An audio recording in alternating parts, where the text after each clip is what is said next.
అందరికీ నమస్కారం అండి.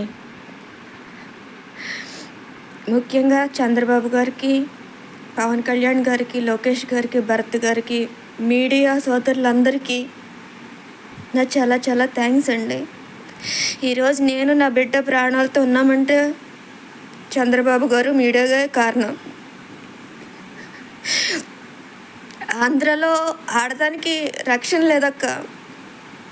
ఈ రోజుకి ఫోన్ చేసి ఎలా ఉన్నావమ్మా అని అడిగే లక్ష్మక్కకి, కాచాయిని గారికి, శ్రీలత గారికి, రాత గారికి, అందరికీ, దివ్యాంగ సోదరులకి, అప్పారావు గారికి, అందరికీ, నాగేశ్వరరావు గారికి చాలా చాలా థ్యాంక్స్. మేము ఆంధ్ర వదిలేసి పారిపోయి వచ్చేసిన ఇప్పటికీ మాకు జరిగిన అన్యాయం గురించి బాధపడుతూ మీరు అందరూ ఎలా ఉన్నావమ్మా అని అడుగుతున్నారు. స్పందించాల్సిన గవర్నమెంట్ స్పందించలేదు. రక్షించాల్సిన పోలీసులు నా బిడ్డ పరిస్థితి ఇలా చేశారు.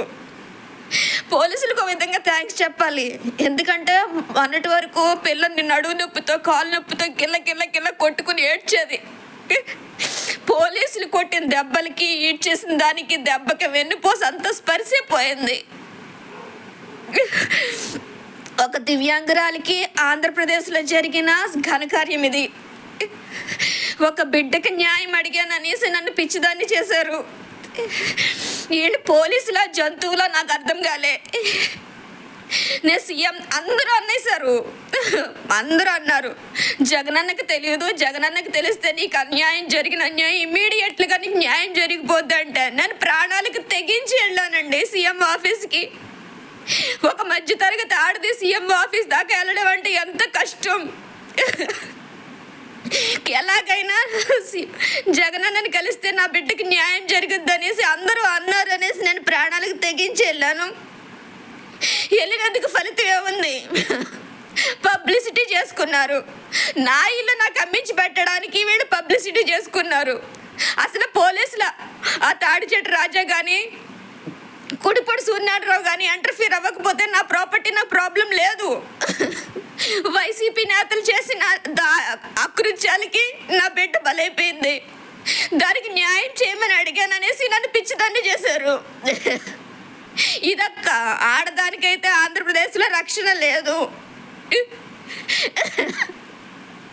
పోలీసులకు మాత్రం నేను చాలా రుణపడి ఉన్నాను. ఎందుకంటే అప్పటిదాకా నా బిడ్డ ఏడ్చేది, వెన్ను నొప్పి వచ్చేస్తుంది, కాలు నొప్పి వచ్చేస్తుంది అని గిలగిల ఏడ్చేది. ఇప్పుడు దానికి మొత్తం స్పర్శ లేదు, పూర్తిగా చచ్చి పడిపోయింది. అది ఆడవట్లేదు. ఇప్పుడు బుర్ర కూడా తిమ్మిర్లు వచ్చేస్తున్నాయి వాళ్ళు ఈడ్చిన ఈడుపులకి. వెన్నుపూస ఆపరేషన్ జరిగిన బిడ్డను అలా ఏడ్చుకుని వెళ్తారా? వాళ్ళు మనుషులా, జంతువులా? నాకు ఇప్పటికీ అర్థం కాలేదు. అది అవునా టెర్రరిస్టా లేదంటే నక్సలైటా ఇంకేదన్నా క్రిమినల్లా నాకు అర్థం కాలేదు. దాన్ని అలా 300-400 మంది పోలీసులా నన్ను ఒక దివ్యాంగురాల్ని ఈడ్చుకెళ్ళడానికి వాళ్ళకి సిగ్గనిపించి ఇట్లా ఎందుకా చదివారు వాళ్ళ ఐఏఎస్లు, ఐపీఎస్లు.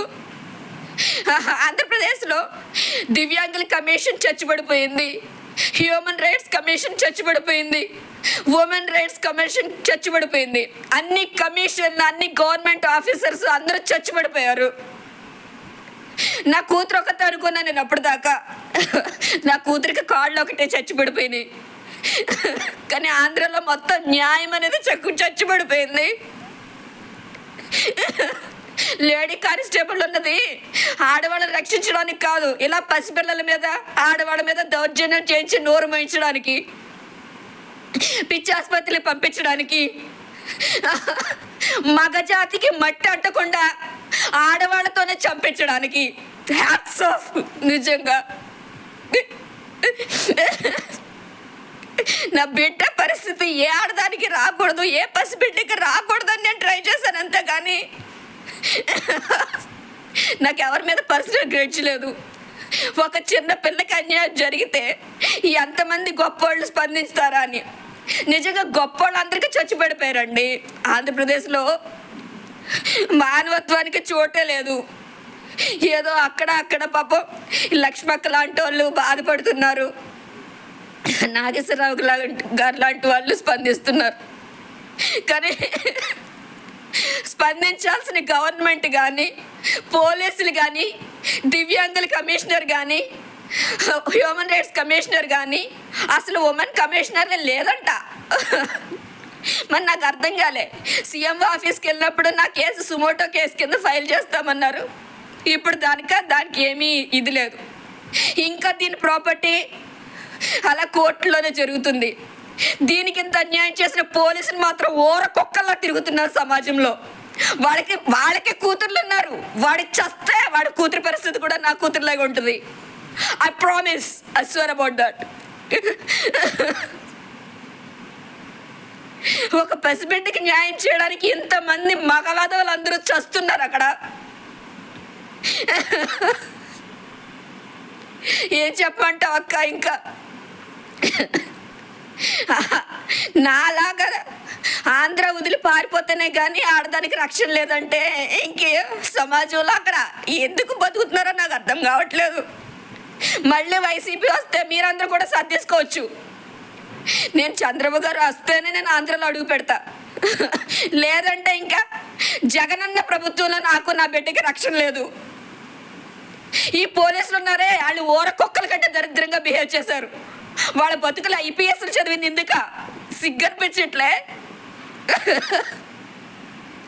ఒక పసిబిడ్డకి న్యాయం చేయకపోగా కుక్కల 300 మంది దండెత్తి వస్తారు ఆ పసిబిడ్డని మెంటల్ హాస్పిటల్ పంపించడానికి.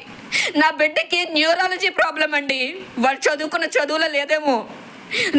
న్యూరాలజీ ప్రాబ్లం వేరు, మానసిక ప్రాబ్లం వేరు. అక్కడ మానస అందరికీ చచ్చిపడిపోయింది. వాళ్ళందరూ జాయిన్ అవ్వాలి, పోలీసులు అందరూ జాయిన్ అవ్వాలి మెంటల్ హాస్పిటల్లో. ఎందుకంటే వాళ్ళలో హ్యూమానిటీ